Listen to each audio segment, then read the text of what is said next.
What's going on? Vincent Rapisardi, BigBlueUnbiased.com. Thank you for those who have liked, commented, and subscribed. I really appreciate you guys. I'm going to try and do videos as often as possible with an analytic perspective.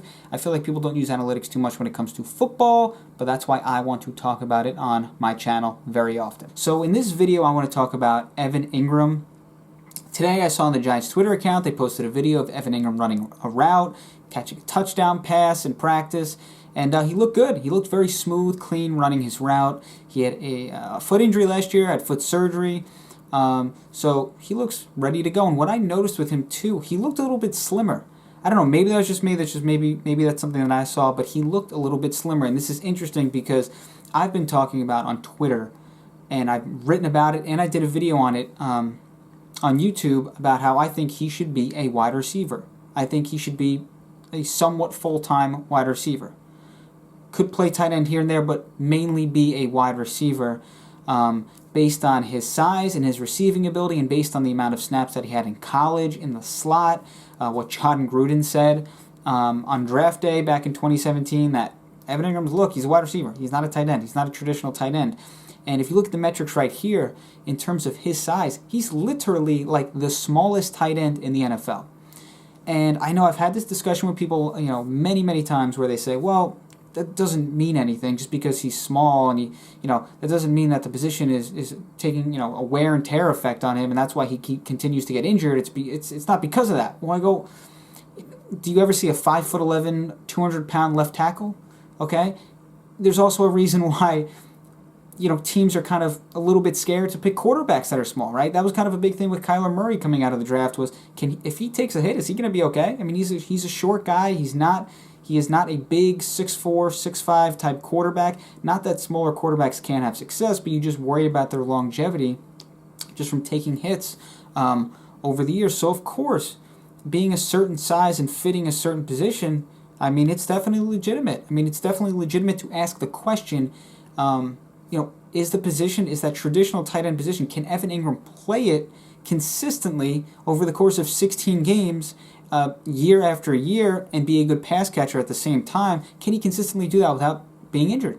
Can his body deal with kind of that wear and tear of being in the trenches and blocking? Because that's what a traditional tight end is asked to do very often.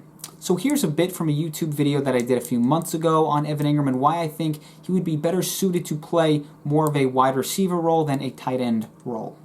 When Engram was drafted, John Gruden, who was a member of ESPN at the time, said this, quote, "That's ridiculous calling him a tight end because he never lines up tight on the end of the line of scrimmage. He's a slot receiver." End quote.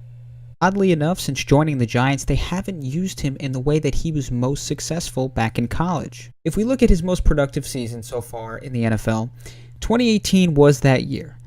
Engram had his highest catch percentage that season, his highest yards per target and yards per reception. He led all pass catchers in average separation yards, and he was second among all pass catchers in yards after catch per reception. During that season, 51% of his snaps came as an inline tight end. 36% of his snaps came from the slot, and 12% of his snaps came as an outside receiver. So in total, 48% of his snaps came either in the slot or on the outside as a receiver. Interesting to note that in 2019, 65% of his snaps came as an inline tight end. 32% from the slot, which was down from 36% the year before, and just 2.5% as an outside receiver. So in total, 34.5% of his snaps came as a slot or outside receiver in 2019, whereas 48% of his snaps came as a slot or outside receiver in 2018. In 2018, he was more productive. And that could have had something to do with the fact that he was playing as more of a receiver than he was a traditional tight end. And it also needs to be understood that Evan Engram was a first-round draft pick because of his elite ability to catch the football, not because he was a good blocker. And not that blocking is not important from the tight end position, but at the end of the day, if you're going to invest, a first-round draft pick on a player because of a particular skill set, put them in the best position to get the most out of that skill set. If catching the football is his thing, get the most out of that. Put him in a position where he becomes incredibly successful in that department.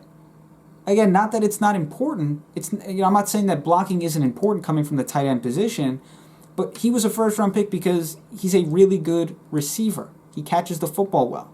So get the most out of his talent. And if that means taking some snaps away when it comes to him being a tight end and putting it more towards him being a slot receiver or a perimeter receiver, then do that. Give him more snaps in the slot or on the outside, more of a traditional receiver role, and make sure that he has success at what he does best.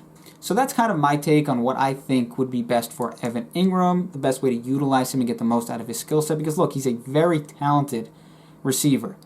I've said this before, if you're the Giants, you have to make sure you get the most out of this guy.